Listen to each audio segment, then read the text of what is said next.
This morning, it's my pleasure to introduce Nat Wilson, who is a friend and who used to be a work associate when I was with the agency. And Nat got his undergraduate degree in geology from Middlebury College in Vermont, and then got his advanced degree in geology from the University of Oregon.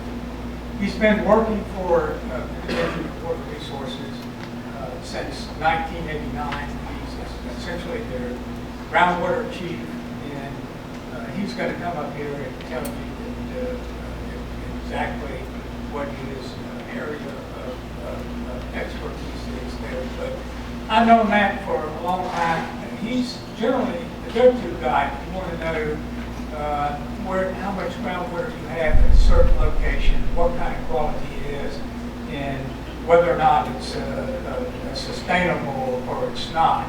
So he's responsible for a number of things, not only being the go-to guy about how much is there, can you use it, is it going to be there for a while, is it salty, is it fresh, but he also oversees an expansive monitoring system in North Carolina to make sure that the water level is not going down to the detriment of the resources and the quality is not being jeopardized by saltwater intrusion. He also has some regulatory functions. Dr. Sproul talked about the capacity use area, and his organization is the one that regulates the capacity use area. And I have to say that was one of the things that we started off back in 1973 and did not a very good job with it. And since Matt and his organization have been working with it since 1998, it has been an exceptional success. So without any further ado, Matt.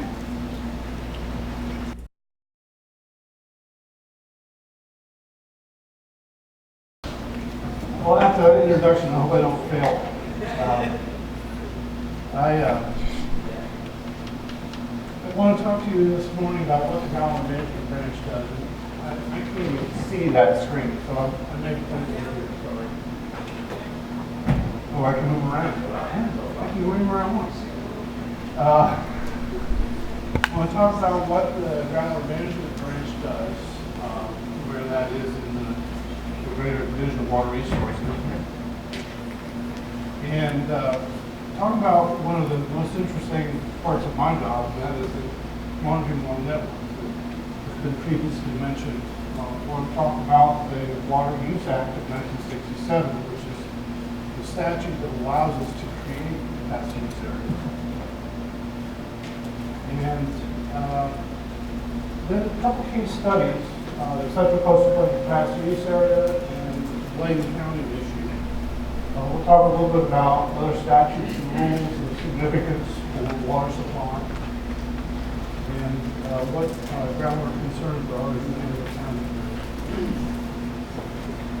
So the groundwater management branch is one of our primary duties is to maintain and improve the statewide monitoring well network. We map the aquifer systems in North Carolina, especially the coastal plain. We track overuse, saltwater encroachment problems. We assist the North Carolina Drought Management Advisory Council to track drought conditions. We administer the Central Coastal Plain Capacity Use Area, which we mentioned previously. And we publish a lot of groundwater data on the internet. And I should add to this list that we also take part in capacity use investigations when necessary. That's our new name on our department, Department of Environmental Quality, if you don't know, with other parts of that organization.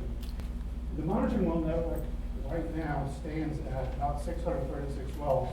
I say that because we've just added 3 or 4 new wells, so this slide is already out of date. Those are at 213 locations, which averages to about 3 wells per site. The Piedmont and Mountain sites have 1 well normally, and the coastal plain sites can have between 1 and 10, depending on where they are and how much money we spend at that location. Each well taps a major aquifer in the coastal plain and in the Piedmont Mountains.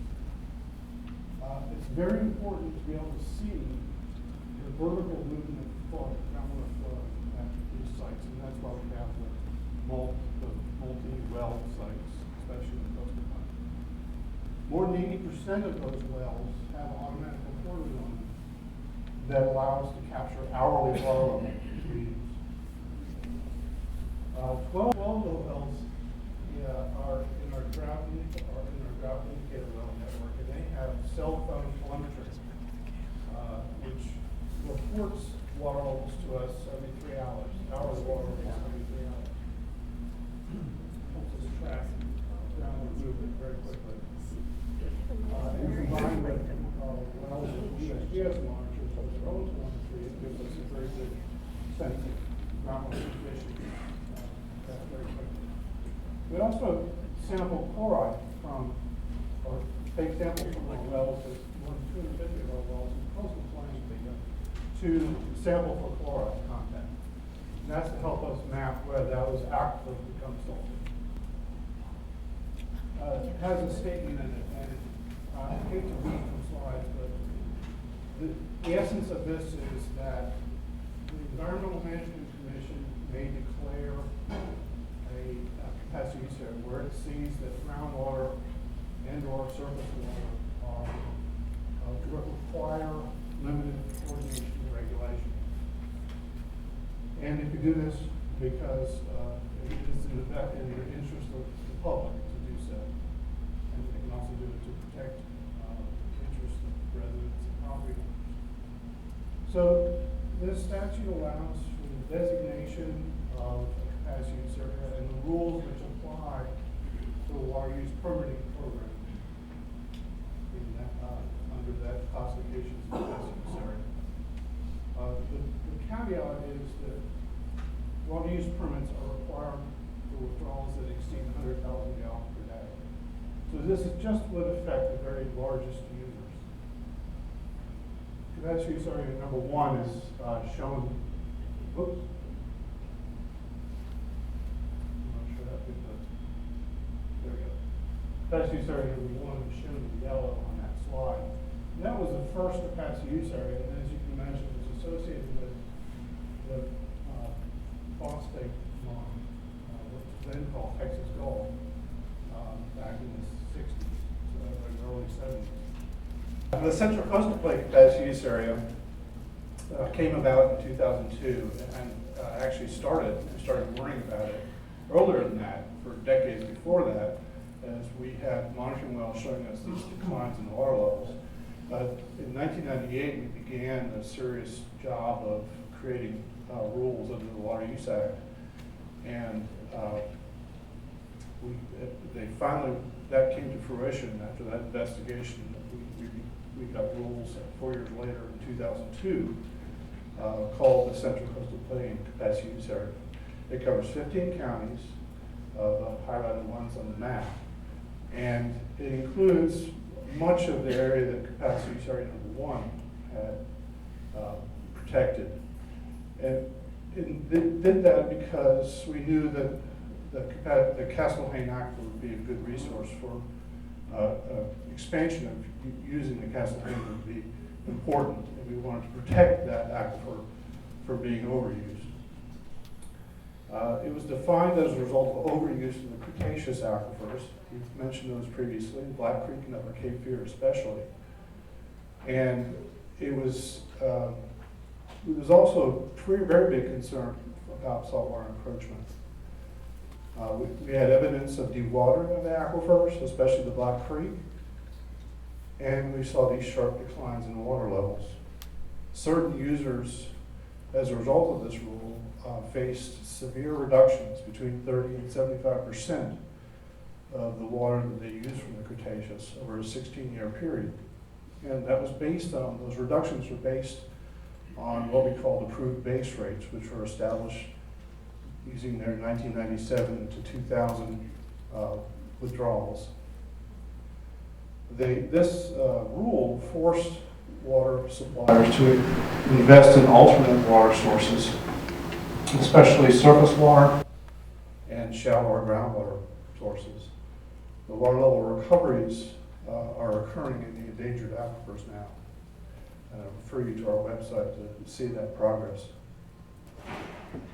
In the Bladen County area, was a very different situation, but had some similar problems. We did a capacity use investigation and documented overuse of the Upper Cape Fear aquifer, and that was shown by the declining water levels and concern about dewatering. Pressured by the Lumber River Council of Governments, Division of Water Resources, and the Environmental Management Commission, Smithfield Foods Incorporated became convinced that an alternate water supply was in their best interest. The Lower Cape Fear Water and Sewer Authority constructed and operates the Bladen Bluffs Water Treatment Plant now near Tar Heel, and that now supplies the bulk or a large portion of Smithfield's needs. That lower demand now on the Upper Cape Fear aquifer has allowed that aquifer to recover. And the water treatment plant is considered a regional water source for future growth. So that was another good outcome. There are other statutes that mentioned here, the Water Use Act of 1967. Those are the citations for the statute and the rule that was covered, that was allowed to be created under that statute. There are other statutes, rules, programs that are important for us folks interested in water supply. And they're listed here. We have the Water Construction Act. I think Representative Catlin mentioned that we do know something about the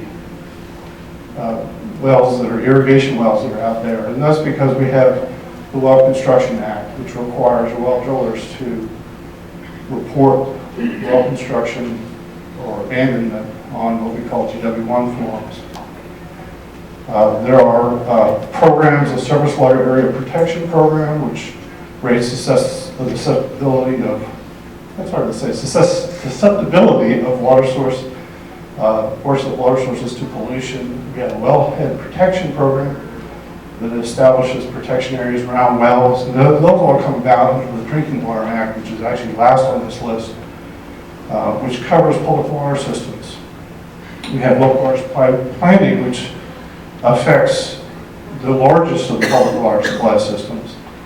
And we have registration of water withdrawals that is a statewide program that requires registration of anyone using more than 100,000 gallons per day if you're an industry, or 1 million gallons per day if you're agriculture. So these programs and statutes and rules help us keep track of our water supplies in very different ways, but in a coordinated fashion. The two listed at the bottom are rules that came about at the county level. Guilford and White County thought it wise to create rules to deal with high capacity wells because they were seeing problems with new subdivisions coming in and placing wells nearby a subdivision which was on individual wells. And so those individual wells, they began seeing problems with those individual wells, and they thought it best to have rules in place to protect those smaller users. I think they've had some success with both those programs. It might be something to consider in these counties as well. So, focusing in on the Brunswick, New Hanover, Pender County issue, I think we have to raise these questions. Is there enough groundwater? Is it being used sustainably? Will saltwater intrusion pose a greater threat to our water systems relying on groundwater? Can groundwater withdrawals be increased and still be sustainable? And frankly, our monitoring well network in these counties isn't sufficient to answer these questions. Measuring water levels allows us, and chloride concentrations, allows us to track an aquifer's response to pumping and drought. A capacity use area investigation and possible designation would require additional monitoring stations and wells if that capacity use area investigation came about. And certainly if there was a capacity use area designated, we would need more ways to see how those aquifers were responding to the stresses. So New Hanover County has 3 of our stations and 6 wells. Pender, 2 stations and 6 wells. And Brunswick County has 15 stations and 39 wells. That may sound like a lot for Brunswick County, but many of those are individual well stations or wells or stations that we would prefer to have a more complete picture, more wells at that station to see that vertical movement of water. So I'm going to finish up with the good and the bad. I'm sort of glad Mr. Catlin isn't here because highlight a couple things that came out of the most recent General Assembly session. Session Law 2015-196 authorized my department, our department, to study the ground and surface water in the Cape Fear River Basin with an enhanced review of those resources in Pender, Brunswick, and New Hanover counties. So I think that's good. The committee report for Session Law 2015-241, which is the state budget, permanently cut our department's budget by $1 million. And not only that, but it specifically targeted specific line items. And those line items we use to fund the very things that we need to use to study those surface and groundwater resources. They fund the cooperative agreement between the Department and USGS, U.S. Geological Survey. And that agreement operates all the surface water gauges in the state, and among other things. It also, we use money from those contract line items, that contract line item to hire private well drillers to improve and add well stations to our network, DWNOR's monitoring well network. Fortunately, most of the money was for these 2 items was preserved. But we have seen hits to both these programs in the past, and it makes it very difficult to do our job when this cutting of budgets continues to occur. And so I would finish up by saying that nothing compares. Are there questions? Yes. Thank you. My name's Don Harris. I'm with the Regional Association of Realtors. Recently, the state did away with our trust fund for USTs, non-commercial underground storage tanks. I'm wondering, are you finding any contamination from underground storage tanks? And should we get on the bandwagon and try to get the state to reinstitute that trust fund? I'm going to have to say I don't know the answer to that. It's a great question. I deal primarily with supply issues, and so the folks with Division of Waste Management probably would be better to talk to about that. I can get you give your name to them. I'm curious if you were seeing any contamination from those tanks into the I personally have not, and our monitoring stations normally are outside the influence of those types of pollution concerns. So I have not, but there may be better people to talk to about that. Mr. Wilson, Don Betts, Executive Director of Lower Creek Water and Sewer Authority. I wanted to thank you for pointing out that graph of the drinking water plant in Lake County and Chario. That, for many people do not understand, that's a significant cooperative effort between the private sector and the public sector to bring people to the table to talk about how to change the threat of the capacity use designation on an area by finding the alternate surface water supply.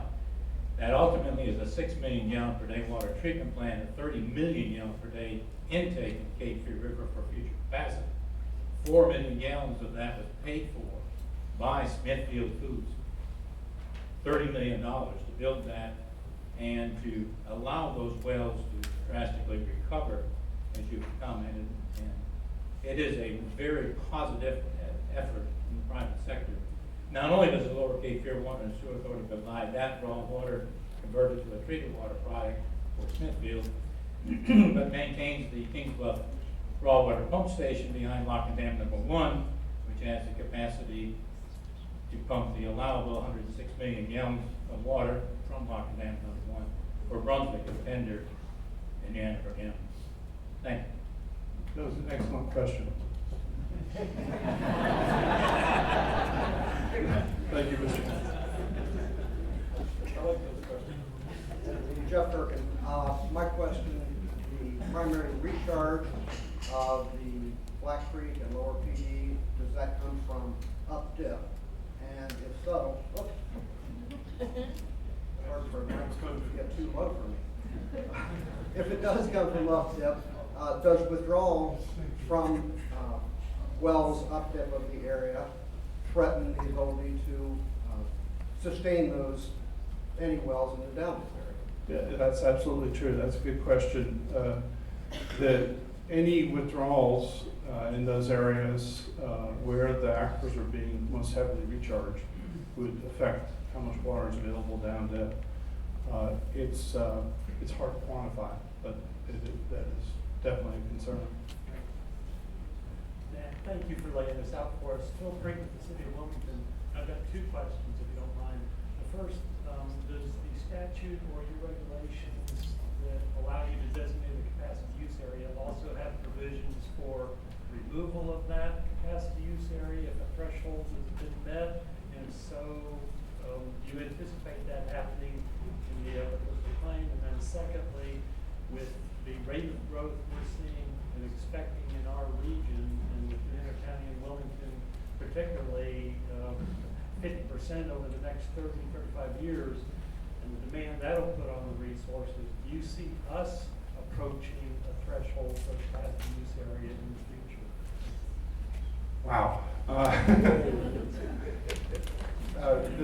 The Water Use Act, Environmental Management Commission has the power to remove those regulations. The rules, the Central Coastal Plain rules themselves talk about doing studies at 5-year intervals to check to make sure that the rules are being